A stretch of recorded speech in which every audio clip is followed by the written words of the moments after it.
Fast न्यूजचे प्रायोजक गोकुळ। तांबूस फुटता उधळलाली भूपाळी रामपारी, दिशादाही उजळल्या आल गोकुळ आपुल्या दारी।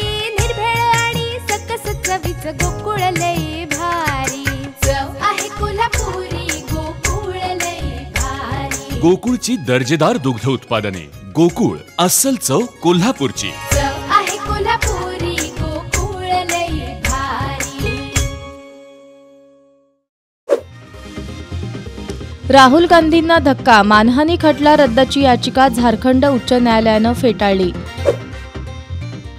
माजी मुख्यमंत्री मनोहर जोशी यांचं निधन, वयाच्या 86व्या वर्षी घेतला अखेरचा श्वास, शासकीय इतमामात करण्यात आले अंत्यसंस्कार। भाजप आमदार राजेंद्र पाटणी यांचं निधन, मुंबईत उपचारादरम्यान अखेरचा श्वास। भाजपचेही अनेक नेते आमच्या संपर्कात, काँग्रेस प्रदेशाध्यक्ष नाना पटोलेंचा दावा। पुण्यात मोठ्या प्रमाणात ड्रग्ज सापडण्याला गृहमंत्री जबाबदार, अमित ठाकरेंचा देवेंद्र फडणवीसांवर थेट हल्लाबोल। महाविकास आघाडीनं त्यांचा मसुदा आम्हाला दाखवावा, प्रकाश आंबेडकरांची मागणी। दिल्ली पोलिसांची भुसावळमध्ये मोठी कारवाई, सीमेशी संबंध असल्याच्या संशयावरून एकाला अटक।